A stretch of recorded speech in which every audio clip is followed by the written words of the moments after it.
Okay, dear friends, we're continuing our relationship series, and tonight we're going to talk about something which I spoke about before a little bit, and this goes beyond relationships. When we talk relationships, we don't just talk guy-girl relationships, not dating and marriage, although it's very applicable. It's all relationships, because all relationships are the same, really. Relationships with parents and family, different obligations, but in the end, what we're trying to do is build our connection to other people. Is that the right way to put it? Is that fair? You could disagree. I have pretty okay self-esteem. How we build our relationship with other people, friends, family, and God willing, inshallah, our spouses as well. Okay, anyone here married yet? Okay, this is the best time to come. Once you're married, it could be too late. So you want to get going as early as possible. Okay, I want to talk tonight about midot. Did we discuss midot yet in this series? We didn't yet, did we? I don't think. It's come up a little bit. It's a big area. What does the word midot actually mean? Anybody know? Measurements. Yeah, what was about measurements? Measurements? Measurements of what? What are we measuring? Hi guys, welcome. We just began. What are we measuring? Yourself? Yeah. I'm 5'9". Like your character? I think I was 5'9.5", but I think after the years, eventually your kids kind of like, they shrink you. See that? There isn't a single Persian grandmother who's like over 4 foot. Literally just like shrink. Like, were you ever taller than like 5 foot at any point in your life? You just remain that kind of... They weren't, no. So the same word for measurement is the same word for character traits. We discussed this already ever in this class? Oh, we did. Very little. Very little. Let's talk about it more, because we're going to talk about one specific trait which is connected to another trait which happens to coincidentally connect to this week's parasha. I know because I helped a permissive boy write his speech for this parasha, and it fits in very, very much. So those who've not heard this idea before, why is the word for a measurement the same as the word for a character trait? Yeah, Mother. Because we shouldn't have too much of any character traits. Should be balanced. You should be, I like that actually. I wasn't even thinking of that. Yeah, we're balanced. The Rambam says that. Like, you shouldn't be too giving, but not too stingy. Shouldn't be too excitable, but not too calm, you know? We follow what he calls the shvil hazahav, the golden path, the golden mean, the golden average. We Jews are not extremists. We try to just get it right between the far right and far left and just trying to follow the middle path. That's what the Rambam does. He does make an exception to that, which is funnily enough going to be our discussion this night. For anger, very good. And another trait that's connected to anger, which is ego. Ego, yeah. Anger and ego, ka'as and ga'ava. Ego, he says, no, those two, they're really bad. They are killers. Actually, the Torah itself compares them to idol worship. And idol worship is pretty bad. And yet the Torah says if you're involved and you think that all your success comes from you and it's nothing to do with God, and it's only you and your own brains and your own strength and your own smart, that's how your business got so great, that's how your kids came out so wonderful, right? Then it's as though you're worshipping idols, avodah zarah, because you're giving power and strength to something that isn't God. In this case, yourself. With that, you can make yourself into an idol. Strange. So one is you want to find the right measurement, yeah. Another one is, I think you just mentioned a moment ago, and that is because you have to measure yourself as a person by your character traits. We don't measure each other by our height, right? Like that person's 6'2", or if they're Jewish, 5'3". We have to measure people by their character. Character is how you, even in English it works. You see, how do you measure up? It works in English. So how does that person measure up? In addition to this, and we did touch upon this, I do remember now, and that is, how do you measure your response when somebody says something or does something to you? And Judaism has a lot to say on this. Actually, it's the bulk of Jewish thought. When someone does or says something to you, when they cut you off in traffic, when they get in front of you in the supermarket line and it says 10 items or less, and they have 50 items, but they're all the same item, they think, well, I got 50 cans of soda, but it's only one item, so I can stand in this line. And you really have less than 10 items. Do you shout, scream, make a whole scene, embarrass them? Or do you figure out some other solution? Do you explain to them that no, 50 items of one item is actually 50 items, right? Or do you bang them on the head with a raw piece of meat that's in your cart? These are your decisions. And life is all about decisions.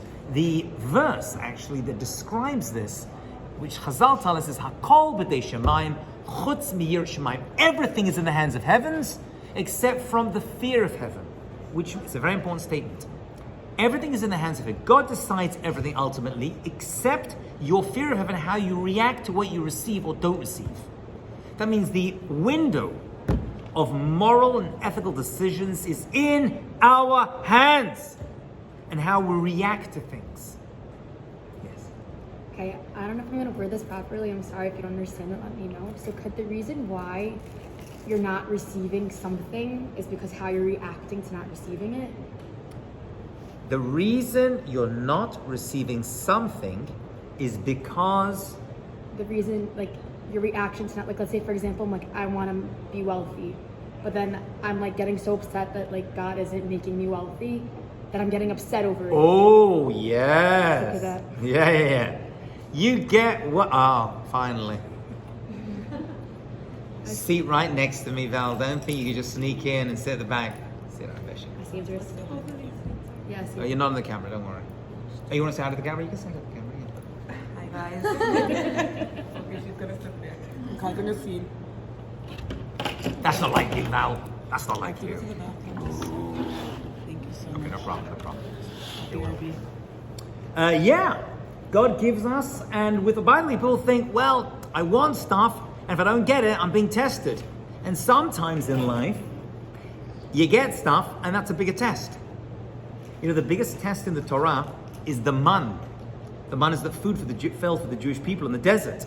It's called the food of faith, of emunah. And in this time, we were tested with it. Why would you be tested? You're getting free food out of heaven. How do you relate to it? Right? How do you experience it? How you experience the blessings and gifts of life is sometimes a bigger test than things you don't receive. That's not tonight's discussion, but it's an interesting discussion for sure.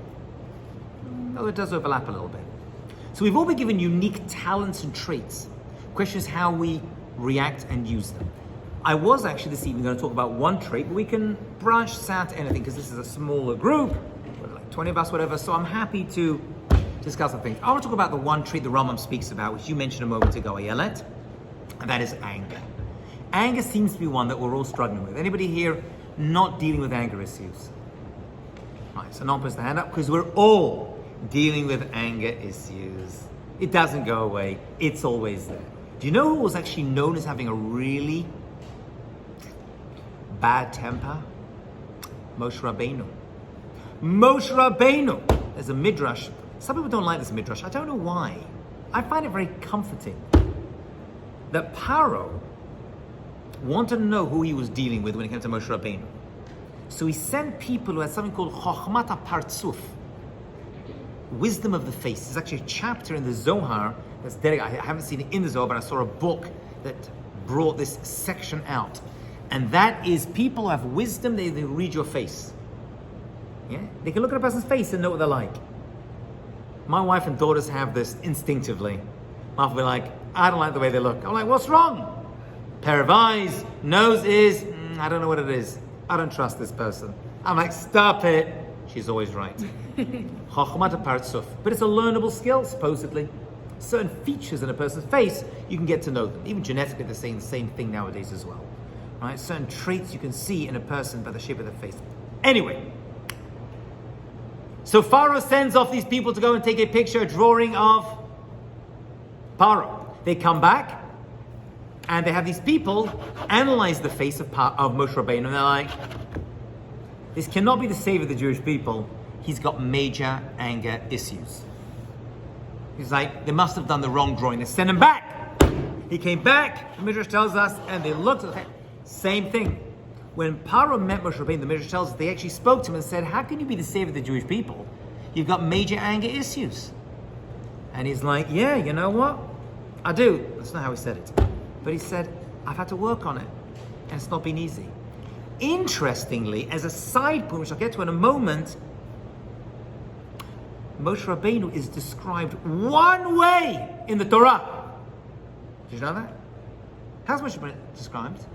The greatest prophet that ever lived. We know that. Spoke to God face to face, panim el panim. But in terms of his character, is he called the smartest? No. Is he called the most charismatic? The greatest orator? No, he had a lisp, which the Rambam says he had deliberately so people wouldn't think when they read about Moshe Rabbeinu, the Jewish people, that he only won them over with his great speech. He didn't have great speech, but he was the humblest person that ever stepped foot on the earth.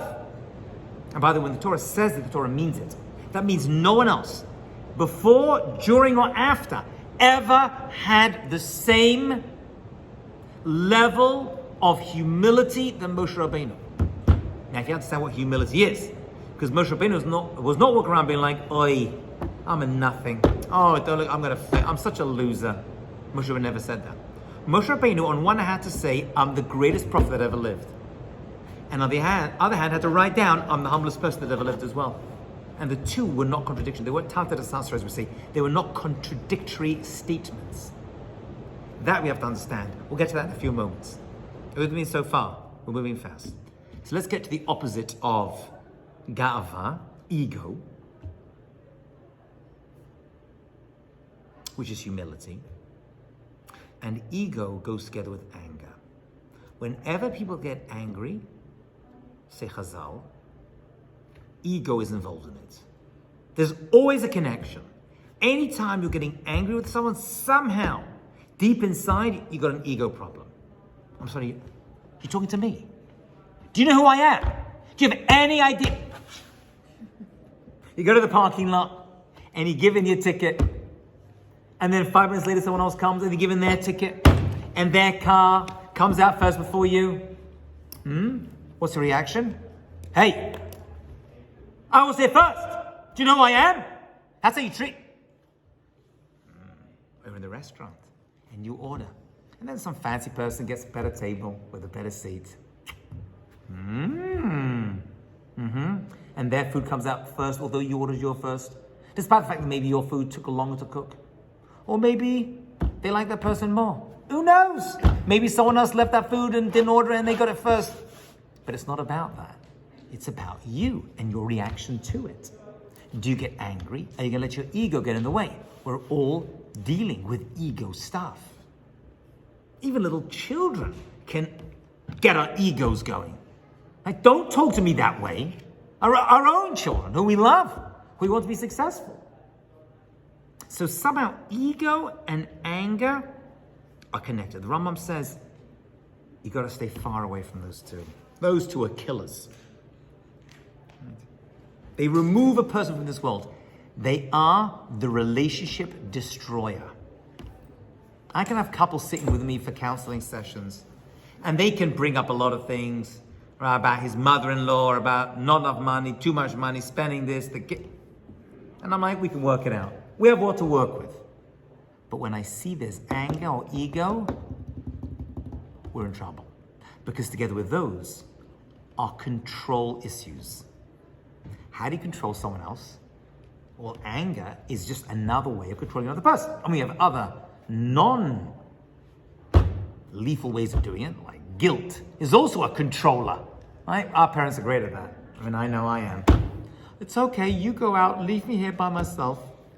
I'm dying of thirst, don't give me my drink. We're very good at giving guilt over to our kids. And you think to yourself, I'm never going to do this to my kids. Oh yes, you are. It's a hobby. So guilt is a form of passive control. But there's also a non-passive control, which is anger. And really, both are pretty bad. Both are pretty bad. But the anger one is something we need to work on and recognize. And it's related to ego. Okay? Funny that it says in Pirkei Avot, there are 4 types of people in this world. I tell this over at Stern many times in my relationships classes. 4 types of people in the world, Pirkei Avot tells us. Some people get angry quickly and calm down quickly. Right? Some people get angry slowly, but calm down slowly. Some people are quick to anger, slow to calm down. Some people are slow to anger, but quick to calm down. Right? There's 4 types of people. Pirkei Avot, which is the absolute best. Slow to anger, quick to calm down. What does the Mishnah call such an individual? Or is it Braita? Which chapter is it? Maybe the last chapter. If it is, it's a Braita, not a Mishnah. But it's Mishnah material. What is such a person called? Anybody know? Chassid. That doesn't mean they wore a furry hat, a long black coat, and stockings up to the knees. They didn't exist back then. Right? It's a term of very great righteousness. Chassid. What's the opposite?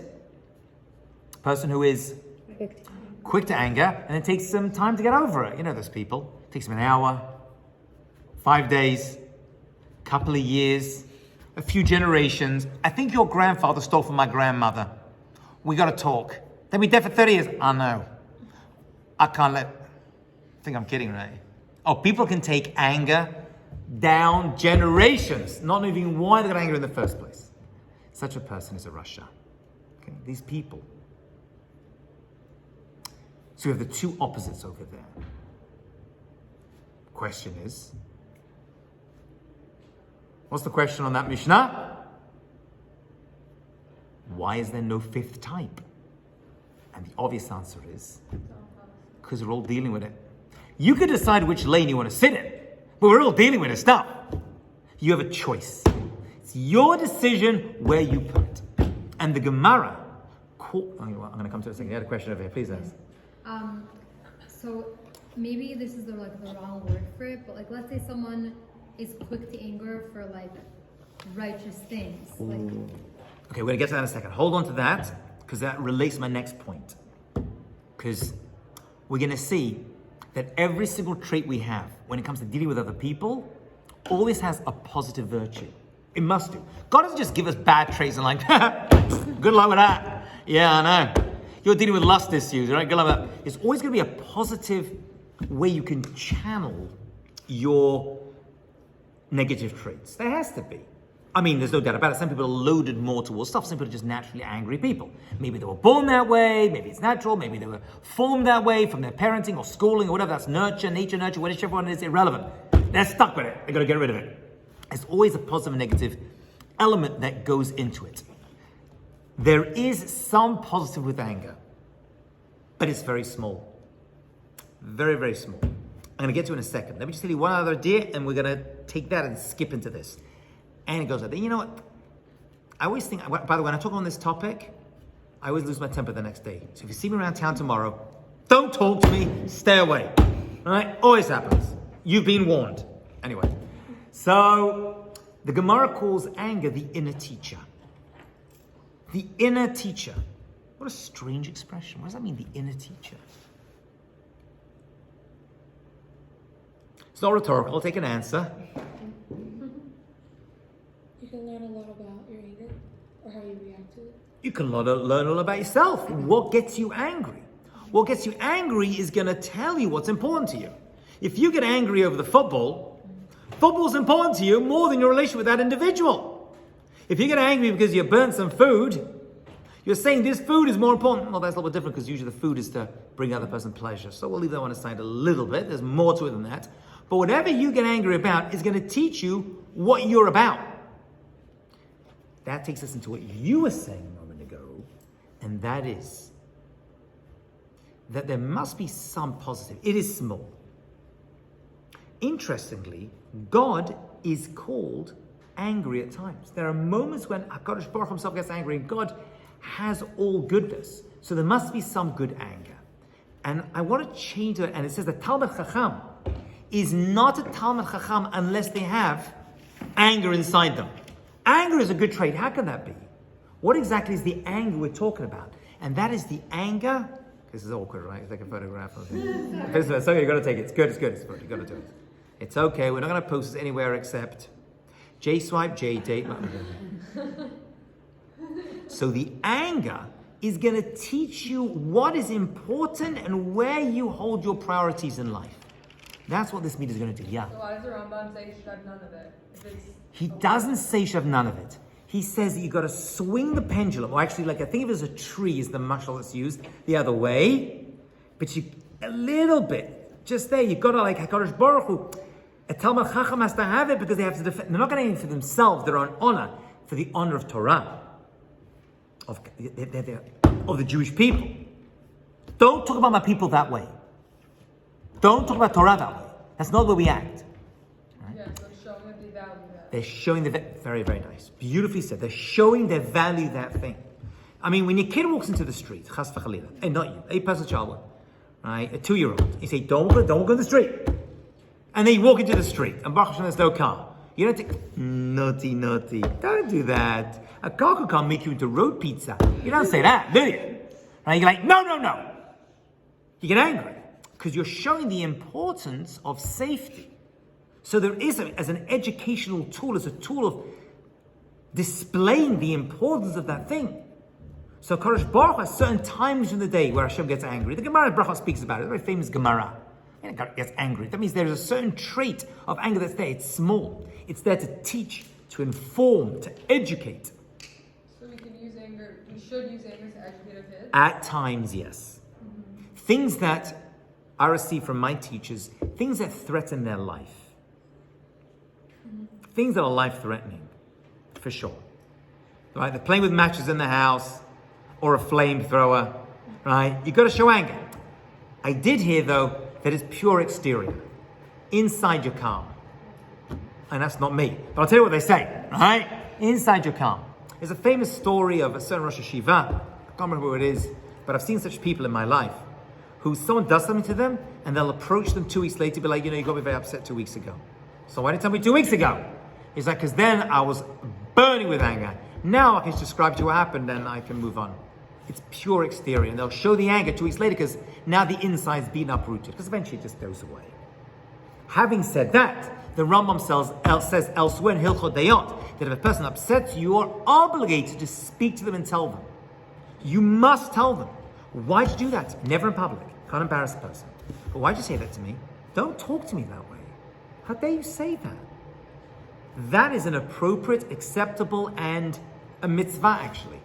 Because you get a chance to clear the air. We don't turn the other cheek. That's not a Jewish concept. So if someone does say something to you, you should tell them you're upset and angry with them. It's a good thing. Actually, it's a mitzvah. The Rambam lists it such a way. Hilchot Deot, Vav, if I remember correctly. But why Or can't, around there. why can't you just let time pass and then it'll go away? Very, very good. Yeah. Sometimes that does work. But sometimes, time is a healer. There's no doubt about it. But al tisna et achicha b'levavecha. Don't hate your friend in your heart. And most people, they just bury it down. Deep down. And people aren't going to change. I mean, I'm a person, this is just me. I cannot stand confrontation. I don't have to confront people. I'm a people pleaser, that's a personality. My wife, however, right, will be like, you did something wrong, you got to know about it. And she's right, and there's room for both. But sometimes people say things, they're not going to change unless you tell them. A person steals from you $20, it's only $20.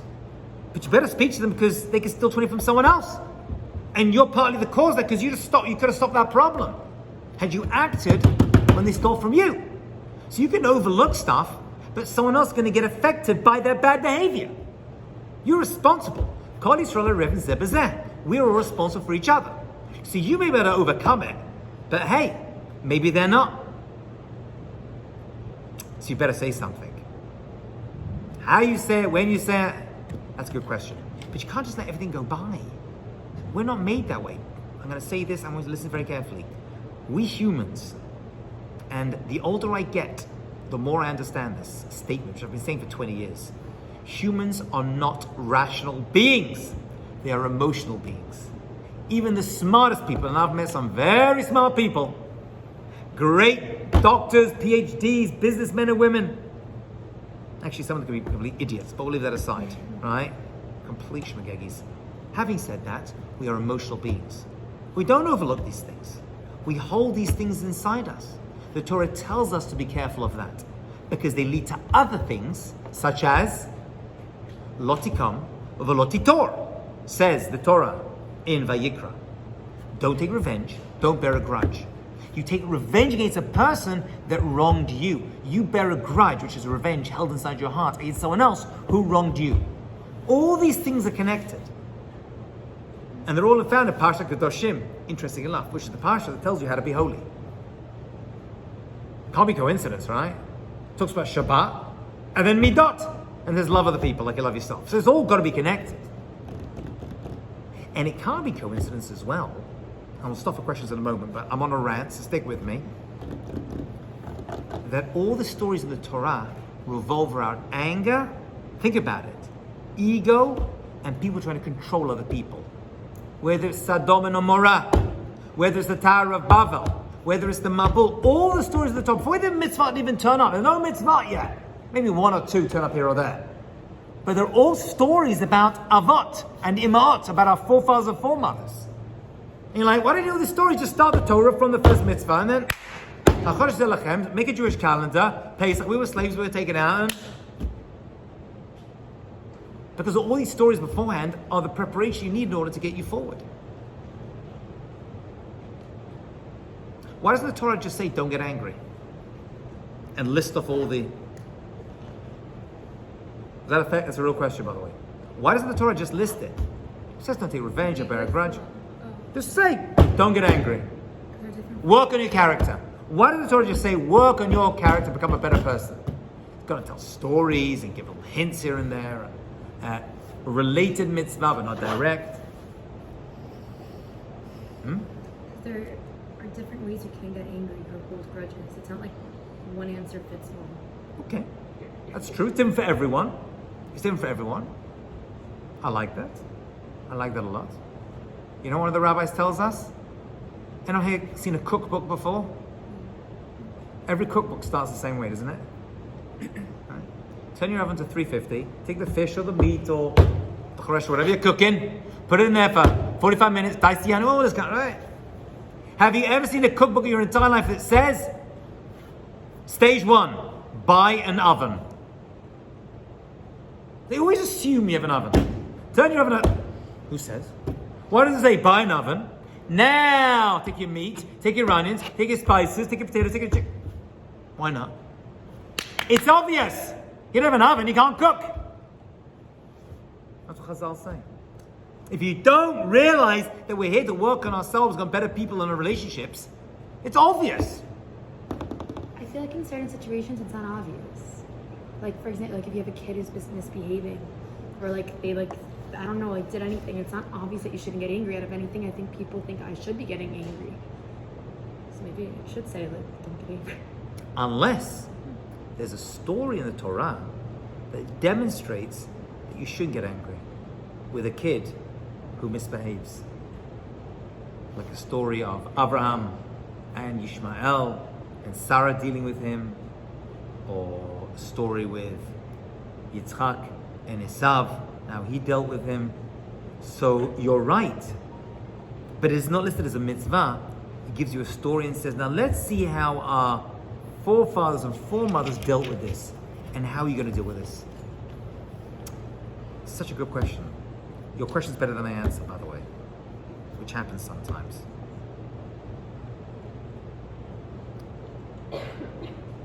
I have something else I want to say, but I'm going to hold on. Any other questions? Because it's going to take us a new trajectory. Yes? So when the anger is directed in a, I guess you would say in a positive way, like someone gets angry because he sees injustices in the world. And Yeah. Them, Yeah. is that anger connected to the ego, or is that anger a different kind of anger? All anger is connected to ego. We're just saying sometimes, though, it's still appropriate. But it's minimal. It's small. I guess most anger is connected to negative ego. I want to talk about ego for just a minute, because you mentioned that word, and it does fit in this week's parasha as well, because ego gets in the way and creates a lot of problems. Well, what's the opposite of ego? First, listen to the opposite. You look at opposites, it helps you figure out stuff, right? What's the opposite of ego? We mentioned already, humility. Anivut. Anivut versus an anav. Consider the greatest trait. Now, when you think of a person who's got humility, what do you think of? Oh no, I'm so stupid, I'm not so... Right? Who am I? Okay, that's not humility, that is chronic low self-esteem. Which is asur. Forbidden to have. Forbidden. How do we know that? What is the source of that? I mentioned this actually in the other class. Remember I mentioned this? I think I spoke in Queens about this. How do we know it's forbidden to have low self-esteem? Which obviously proves there's no humility, which is a good trait. It says in Pasha Kedoshim, V'yahavta l'recha kamocha. Love others people like you love yourself. It don't just say love other people. Love other people like you love yourself. Meaning if you don't love yourself, you can't love other people, says Rashi. You hear me, sisters? I want to say something. Low self-esteem is the greatest disease in young people today. It is chronic and it is debilitating. I don't believe our ancestors had this problem.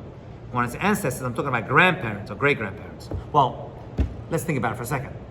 Our grandparents, great-grandparents, wherever they were from, had one main concern in life, and that is finding food, not dying of septicemia, and staying alive. If they had that trifecta, and a place to live, and not being killed by the Cossacks, or the Arabs, or the Persians, whoever it was, that's good enough. They didn't have time to have low self-esteem. They wanted to just live till tomorrow. We have so much time to think now. We have so much time to think now, right? We're like, well, I got shelter, I got food, I got money. God, I hate myself, right? I'm joking, but it's a big, big problem. It's chronic and debilitating. Yeah. They didn't have that. I don't know what to tell you. Or maybe they did and they just pushed it away. Why did they not have any, what happened? They just had pride in themselves. They just knew they had a mission, they knew what they had to do, and they were struggling hard just to do it. And now we have all this time, and there's a lot of other problems going on, which is a whole different discussion. But remember, we see more images of people in one day, than they saw their entire lifetimes. Right?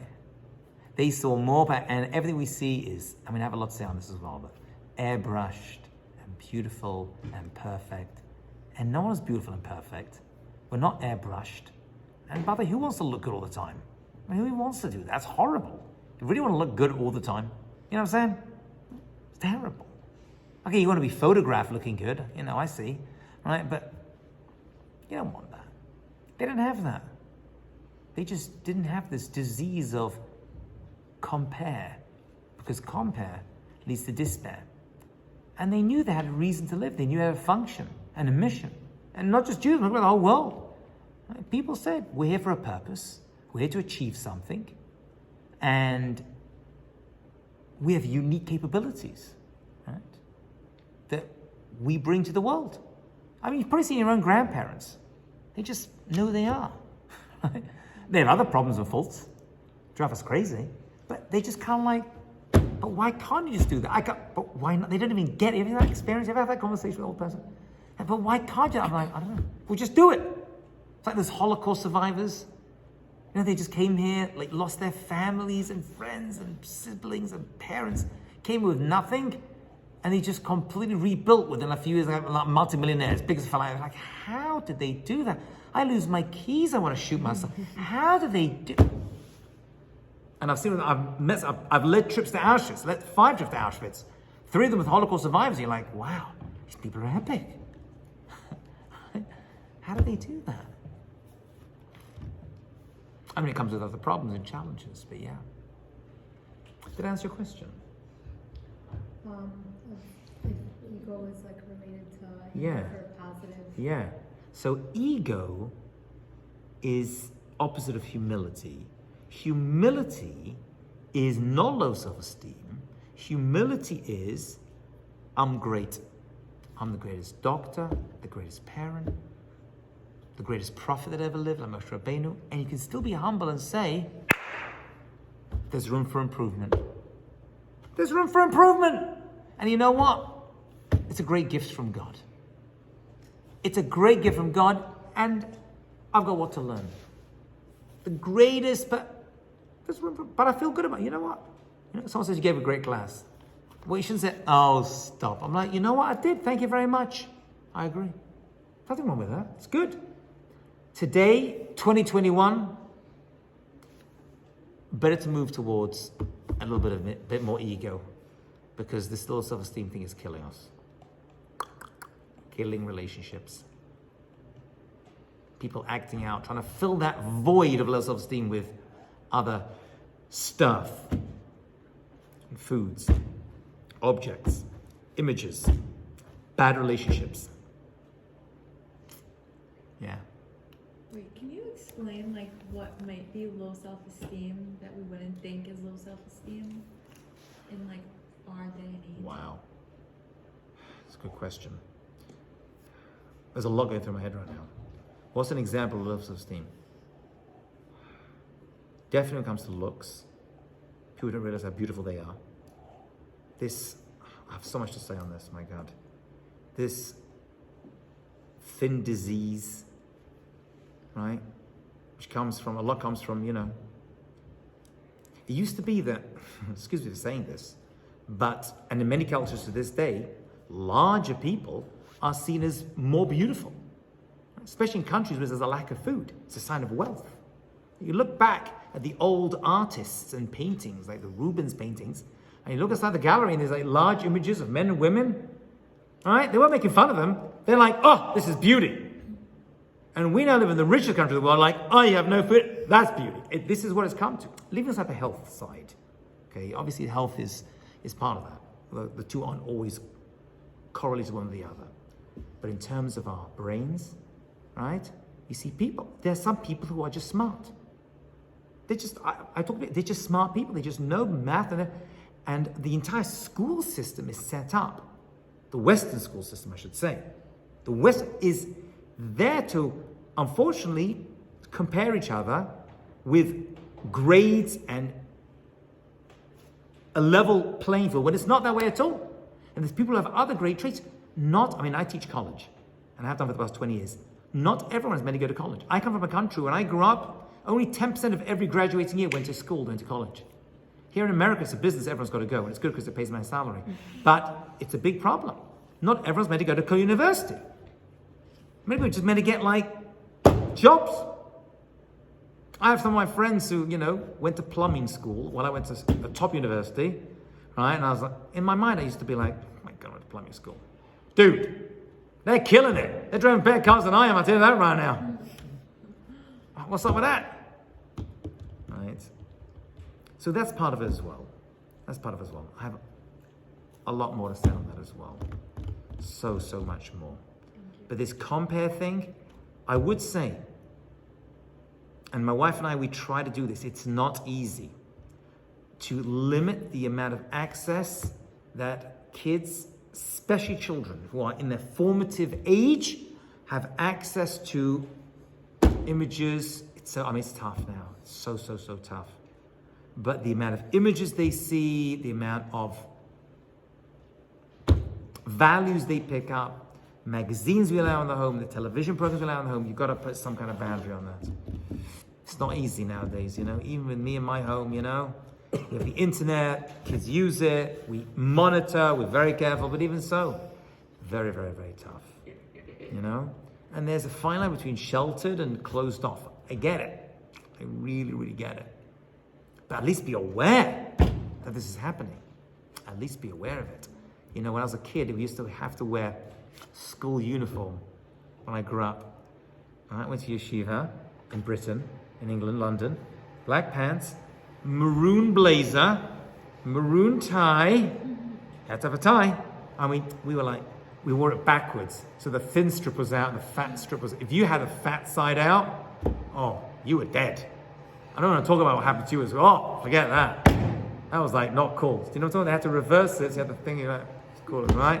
A special black yarmulke with a maroon rim around it, right? And a cap on top of that. It's like Jewish Hogwarts. You know what I'm saying? This is and you said, annoy me. But, when it came to us and our kids, my wife was like, wow, school uniform is great. Everyone, there's a certain quality that comes with it. I really get it.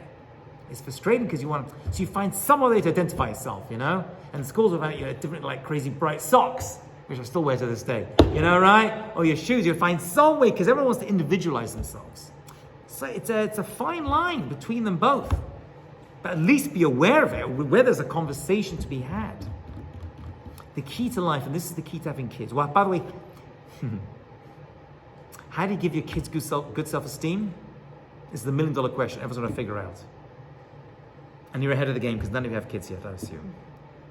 How do you make sure your kids have good self-esteem? When you have it. So how do you have good self-esteem? Ah, you better figure out that question. It's contagious. Good self-esteem is contagious. If you have it, it just gets passed on to your kids. It really does. Even that's not a guarantee. But I just am I'm a great person. You know, I just am. They pick up, kids pick up on stuff. Woo! Chaval lazman. Especially the years 0 to 5. Those are the formative years. Once those 5 are finished, you're pretty much set in stone. You want to get those first 5 years right. Famous story, Rabbi Samson Raphael Hirsch. Rabbi Samson Raphael Hirsch lived in Frankfurt on Main, in Germany. I was actually in Frankfurt airport once. He was approached by a woman who said, listen, my child is, 3 years old. I want to figure out when to start to instill good self-esteem and pride in them. He said, rush home, you're 3 years too late. It starts day one, you got to figure it out. Ideally, you figure out before you get married and have kids, right? But How do we teach a 0-year-old to have self-esteem? it's amazing, right? Like, seriously, how? No, I'm being serious. I don't know. But if you have it and you act a certain way, they pick up on it. They pick up on it. They see psychology from 0 to 5. How does a 3-year-old have it? You like maybe tell them like you're so good looking, like you're so smart. No, I'm serious. I don't think you want to say so good looking. We all do it. They're so beautiful. They say that's not the best thing to say to a child. Really? Yeah, they say the same thing. You don't. You talk about their character and how they act. It's tough though, because we all want to say, "Oh, you're so beautiful," and every uncle knows, "Such your hands a little." But for some reason, that doesn't give them good self-esteem. I would have thought it does. It's counterintuitive. I don't know why it doesn't work. I don't know why you turn into a beautiful person. You see these beautiful celebrities, they're so good looking. And they kill themselves with drugs, right? And crazy relationships. I don't have so much money. And they're so good looking. And I'm sure everyone tells them that. How do they? It's obviously not the solution. We know it can't be. If it was, I'd do it. I do it myself. I'm blessed by 4 daughters who look so pretty, so beautiful. And when they say, "Oh, shut up, you're going to say that," you have to say that. "Oh, stop it, Abba." But you are, man. It's how they act. And pointing out they have a mission and they have everything is unique to them. This is a big, big challenge going forward. It's only going to get worse. I've gone over my time, but any more questions? If anyone has any written questions, you can hand them in. Or you want to ask them publicly, I don't care. I had a question, but I forgot everything about it. You said something earlier, like in the beginning, about like your like fear of. Hakobed Shemayim, Chutz Mir Shemayim. Everything in the hands of heaven. Meaning who you're going to marry, how much you're going to make, the home you're going to live in, all these things that Baruch Hu decides for us. Now there is a recap every Rosh Hashanah and a certain realignment, but we'll leave that aside. It's still coming from Hashem. What's left in our Daled Hamot are the free moral ethical decisions called Hashgacha, meaning our Bechira, our free will choices. How we react to what we have or don't have. But how does that relate to like having fear, like how you act is based upon how you relate to Kadosh Baruch Hu. Why am I going to do this? Hashem grades us according to I'm simplifying, but is going to judge us upon our actions. So then what about, and our actions should be based upon our fear of heaven. That's the code Chazal are bringing out of it. What about our like love for heaven? Like, is it the same? Like, what about actions that you do for like out of love? Very good question. Why is it Yirat Shamayim and not Avat Shamayim? That's a good question. And you should be after Shema Kef, the love of the Lord your God. It does say that elsewhere. I don't know the answer to that question. You always supposed to love Hashem as well. Rabbi, I have an answer. Yeah? Oh, yeah. Boom. Good. I may be wrong, but I was reading somewhere. Fear of Hashem, fear of Shemaim is not fear of like you doing the wrong thing and him punishing you. It's fear of like you losing that connection with him because you love him so much. Wow. Boom. Val drops the mic. That is very, very Val true. says it again. Very, very true. In front of the camera. She said it very, very good. Val said that fear isn't, I'm scared. It's like if the president walked in right now, all right, he's not gonna hurt you, all right? He's not gonna, but you're still, the adrenaline's going, you're very scared. Why are you scared? Because you're in awe. Maybe that's a better translation than fear. Fearful of doing or saying the wrong thing. That's more accurate. Thank you, Val. So I have a follow-up question. Wow, wow, we wow. Rebitson Val. How do you I guess limit your fear and then turn it into action? Wow. Okay, that's a very, very big topic. Wow, wow, wow, wow. Okay. I'm going to leave that for, I'm going to write that down. I'm going to shelve it. I want to come to that. That's more ma'asim on actions. But I want to finish today by saying, because all stories and all Divrei Torah from Rabbi Haji always end up about dating, relationships, and marriage. You want to find someone who has good character, and seeing how they act in certain stressed situations, especially their controlling behavior and their anger issues, are very important indicators. You mean notice if they're trying to control you? Yeah, and there's various ways they do that. But yeah, you need to be looking out for those things. I'm talking to people who are, you guys are in the zone, some of you in the 3-point zone, of looking to get married, right? And dating, relationships. These are things you need to look out for. I need to get a qualified. Many people just overlook these things. They're like, I went out, okay, he was mean to the waitress, right? He was rude to the guy in the parking lot, but that wasn't me. You're gonna be the waitress one day. You'll be the person in the parking lot, not literally, but you'll be lower down at the totem pole at some point, right? As I mentioned before. You better watch out for that. What's an example of control? He controls you. What's an example? Controls your money. I'm thinking of different cases, but controlling you talking to friends, talking to your family, anger, how much money you have, all these things. There's many, many forms of control. How they talk to you. I've got to a point now when a couple sit down with me, I can almost immediately see where there's control issues. He lets her speak. By the way, it can work both ways. I'm sorry, I'm just looking because there's all women here, so I'm seeing it that way. But women also have control issues. Make no mistake. Letting you talk, expressing your feelings, mocking you, narcissistic behavior. All these are forms of control. They're not pleasant. You don't want to live with that. Everyone's dealing with anger stuff. That's why I mentioned there's no fifth time. We're all dealing with it. But you have a decision how I've spoken to many divorced couples. And you can ask them yourself, when did you realize that your spouse was not for you, was doing the wrong stuff? I'm assuming that's the reason most people get divorced. They always say, I realized a long time ago, I just overlooked it because I was in love. They always seem to say that. They just overlook it. You know what? It's going to be okay. Oh, really? Is that so? So what do you do if you encounter somebody who's like that? Well, first of all, don't marry them. I'll be the Well, first thing is, Sometimes you're stuck with them. Sometimes they're a parent. Sometimes they're a child.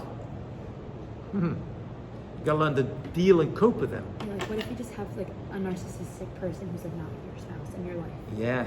Oof, not easy. Oof. Very, very bad. And they like to play games. Oh, they're good at playing games. The blame game. And you get angry with them. I told you had an anger problem.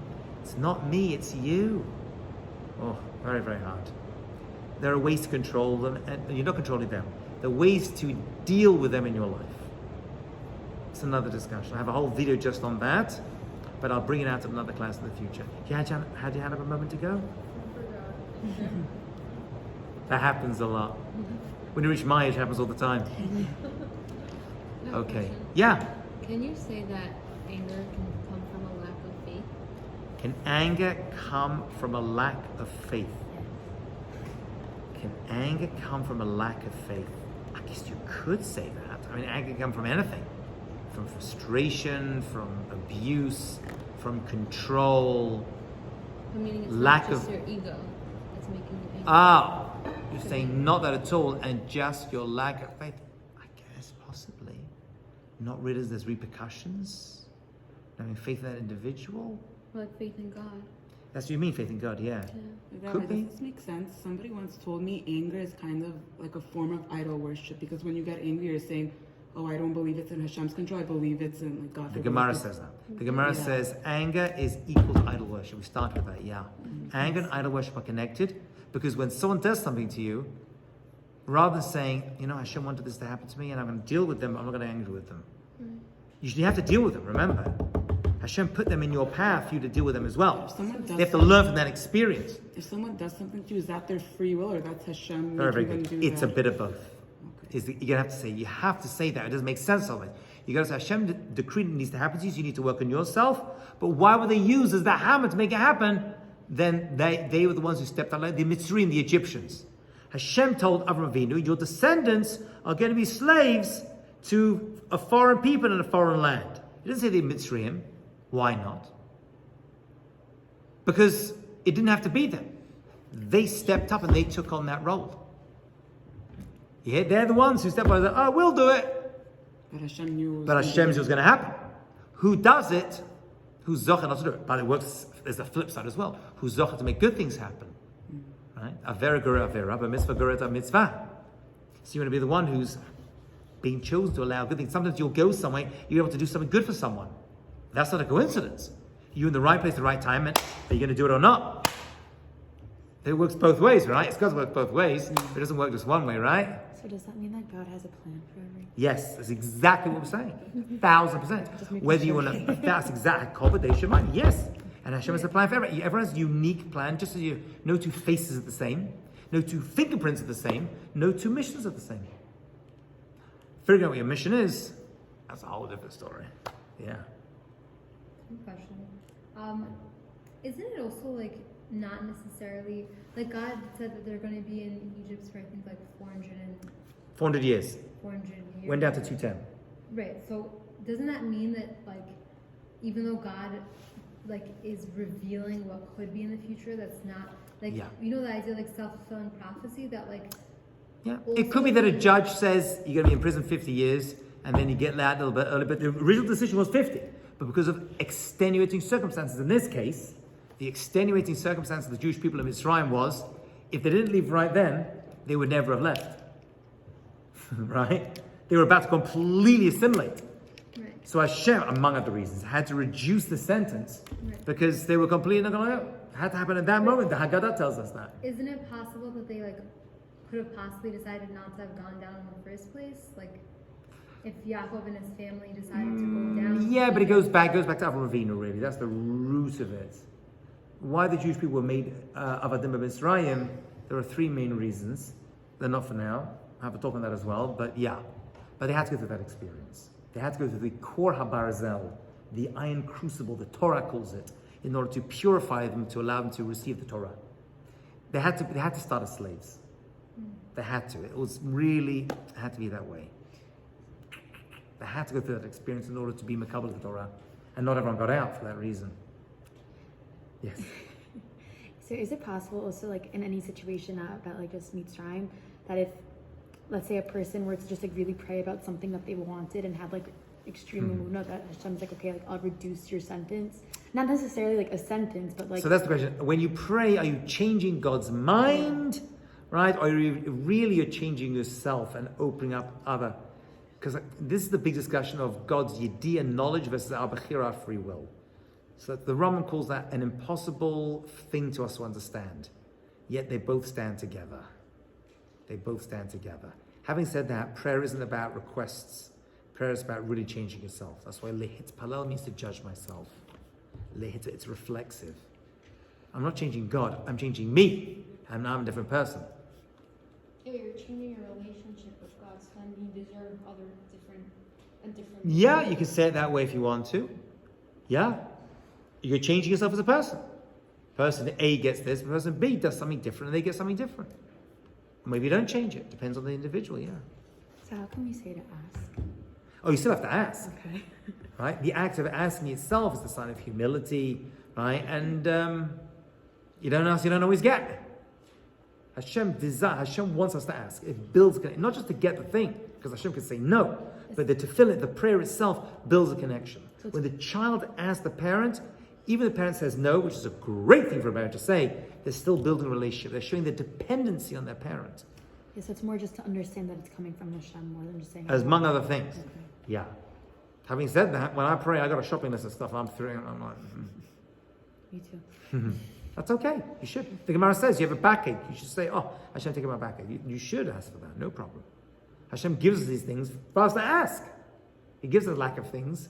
We know the Ima'ot could not have any children. Sarah and Rivka and Rachel could not have kids. And the Gemara says, why not?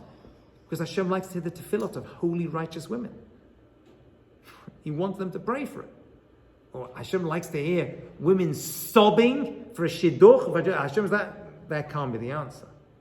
It must be there's something in that tefillah that connects them to Kadosh Baruch Hu in a very, very big way. This has been wonderful. What a wonderful, I do enjoy this. I teach a lot of classes, Baruch Hashem. I enjoy this the most. The questions here are so penetrating. Thank you all so much for coming. And God willing, next week we will continue. If you have any questions, you can, I'm on the WhatsApp group, you can email questions, and if you want, I'll address them in class next week as well. Okay? Thank you all very, very much. Bracha v'atzlacha, wonderful successful. Thank you guys.